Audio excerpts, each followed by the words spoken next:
तो अब waste paper के नाम पर भारत में जहरीला प्लास्टिक डंप किया जा रहा है। और यह वह देश है जो एक तरफ भारत को अपना दोस्त बताते हैं और दूसरी तरफ ऐसे कुछ लोगों को अपने यहां पर रहने देते हैं जो भारत के लिए काफी बड़ा खतरा है। आज बात करेंगे भारत की पेपर इंडस्ट्री के बारे में, जिसकी एड में कई टन सड़ता हुआ प्लास्टिक भारत भेजा जा रहा है। और कमाल की बात यह है कि इसमें किसी भी तरह की कोई रोक टोक नहीं है। यह देश है यूनाइटेड स्टेट्स और कनाडा, जिनका छोड़ा हुआ कचरा भारत में पोल्यूशन फैला रहा है। पूरी अपडेट क्या है इस वीडियो में समझते हैं। आगे बढ़ने से पहले वीडियो को लाइक करके चैनल को सब्सक्राइब जरूर कीजिए। ये आपके लिए 1 सेकंड का काम है, लेकिन इससे हमारी काफी बड़ी मदद होती है।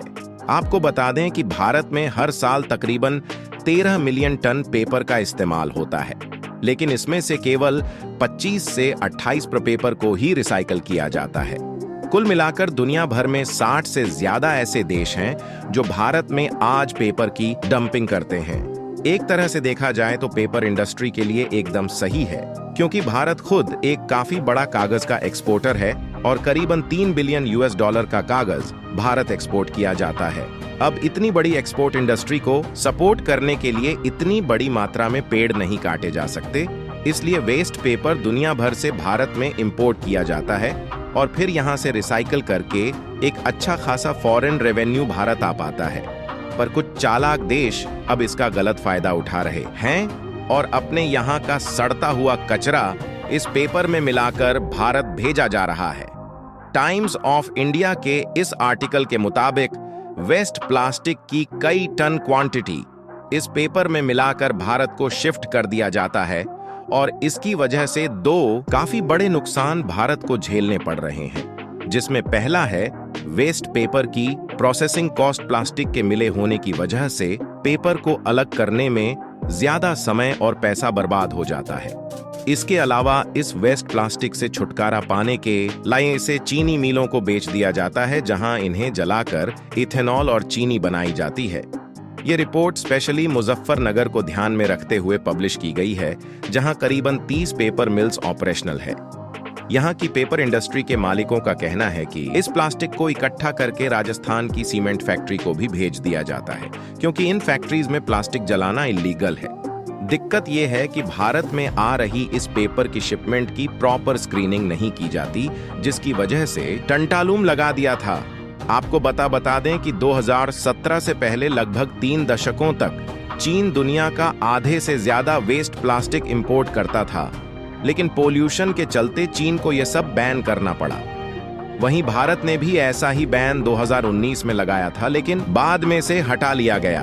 गन्ने से बनाया जाने वाला गुड़ भी प्लास्टिक को जला के ही बनाया जाता है और ऐसी फैक्ट्री में प्लास्टिक जलाना गैर कानूनी है, लेकिन कोयला और लकड़ी जलाने से गुड़ की प्रोडक्शन कॉस्ट बढ़ जाती है। वही प्लास्टिक को जलाना काफी सस्ता पड़ता है। बड़े डेवलप देशों के लिए भारत आज डंपिंग ग्राउंड बन चुका है, क्योंकि चीन के इंपोर्ट बैन के बाद ये सारा वेस्ट प्लास्टिक भारत की तरफ मोड़ दिया गया है।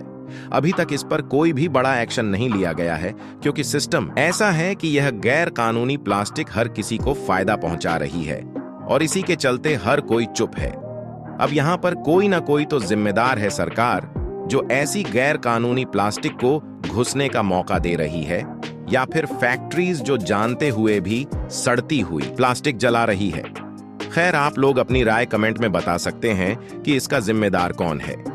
अगर दूसरी खबर की बात करें तो 1 दशक पहले चीन ने एक ऐसी चाल चली जिसकी वजह से आज 90% सोलर इक्विपमेंट इंडस्ट्री पर राज करता है और दुनिया के लगभग सभी सोलर प्रोजेक्ट में आज चीन से आए किसी न किसी कंपोनेंट का इस्तेमाल किया जाता है। हालांकि भारत ने हाल ही में चीन को काफी जोरदार झटका दिया है, पर एक रिपोर्ट के मुताबिक आने वाले समय में भारत सोलर सेल्स और पैनल्स प्रोडक्शन के मामले में दुनिया में दूसरे नंबर पर आ जाएगा। लेकिन चीन अब एक और टेक्नोलॉजी पर राज करने का मन बना चुका है, जिसका प्रोडक्शन अभी तक भारत में ढंग से शुरू भी नहीं हो पाया है। खैर, भारत के साथ यूरोपीय और वेस्टर्न देश एकजुट हो चुके हैं और किसी भी सूरत में इस टेक्नोलॉजी को चीन के हाथों में पूरी तरह से जाने से रोका जा रहा है। जिस मशीन की बात हम आपसे कर रहे हैं, वह जितने की आज मार्केट में आती है, चाइनीज कंपनी उस मशीन को 1/4 कास्ट में मार्केट में बेच रही है। और फिर दोबारा दुनिया की बाकी कंपनीज के लिए खतरा पैदा हो चुका है और भारत ने इस बार भिड़ने का फैसला ले लिया है। तो जिस फ्यूचर मशीन की बात हम आपसे कर रहे हैं वह है इलेक्ट्रोलाइजर, जिसका इस्तेमाल हाइड्रोजन प्रोड्यूस करने में होता है। और इसी को लेकर डेक्कन हेराल्ड की तरफ से काफी बड़ी खबर पब्लिश की गई है।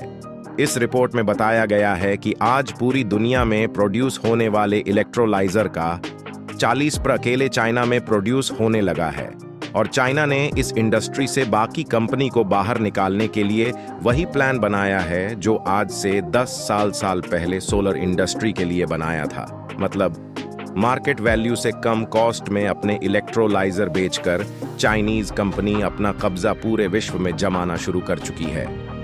2030 तक इलेक्ट्रोलाइजर के प्रोडक्शन में करीबन 51% का उछाल आना तय है और हाइड्रोजन के बढ़ते हुए इस्तेमाल को देखते हुए आज भारत समेत कई यूरोपीय देश इलेक्ट्रोलाइजर के प्रोडक्शन में कूद चुके हैं। पर चीन कम कीमतों में थोड़ी खराब क्वालिटी के साथ इस मार्केट को भी डोमिनेट करने लगा है। देखिए, ऐसे कुछ देश हैं जहां हाइड्रोजन धीरे धीरे इस्तेमाल में लाया जाना शुरू हो चुका है। इन देशों में मिडिल ईस्ट के अलावा अफ्रीकन देश भी शामिल है। इन देशों में चीन का अच्छा खासा इन्वेस्टमेंट है और इसी का फायदा चीनी मार्केट ऑन ऑर्डर लेने में उठा भी रहे हैं। टर्की अरब देश, इंडोनेशिया, साउथ अफ्रीका और कुछ साउथ अमेरिकन देशों में ऑलरेडी चीनी इलेक्ट्रोलाइजर अपनी जगह बना चुके हैं। हालांकि भारत भी इसी कड़ी में अपना पहला कदम बढ़ा चुका है, क्योंकि सोलर इक्विपमेंट को लेकर कई सालों तक चीनी कंपनी ने भारत पर राज किया। लेकिन भारत इलेक्ट्रोलाइजर और हाइड्रोजन प्रोडक्शन में ऐसी किसी भी गलती को करने से बचना चाहता है। हाल ही में हाइड्रोजन प्रोडक्शन को लेकर 13,000 करोड़ रुपए की एक PLI निकाली गई थी, जिसमें से अकेले इलेक्ट्रोलाइजर के प्रोडक्ट के लिए 4,500 करोड़ रुपए एलोकेट किए जा चुके हैं। सरकार की तरफ से टारगेट रखा गया है कि 2030 तक at least 5 million metric green hydrogen का प्रोडक्शन हर साल शुरू होगा। और न केवल हाइड्रोजन बल्कि हाइड्रोजन के प्रोडक्शन में भी डिजिटाइजेशन हासिल किया जा सकेगा। आपको बता दें कि अभी तक चाइनीज इलेक्ट्रोलाइजर को भारत में एंट्री नहीं मिल सकी है। और अच्छी बात यह है कि सरकार द्वारा निकाली गई PLI में मेजॉरिटी भारतीय कंपनीज ने पार्टिसिपेट किया है। इन कंपनियों में लायंस अडानी ग्रुप, L&T और BHIL जैसी कंपनीज शामिल हैं। बाकी आप लोग अपनी राय कमेंट में जरूर बताइए कि क्या भारत इस बार इलेक्ट्रोलाइजर के मार्केट में चीन को पछाड़ पाएगा या नहीं। इस वीडियो को एक लाइक करके अपने दोस्तों तक शेयर जरूर करें। साथ ही इसी तरह और भी नॉलेजेबल वीडियो देखने के लिए चैनल को सब्सक्राइब करके बेल नोटिफिकेशन को ऑन पर जरूर रखें। जय हिंद, जय भारत।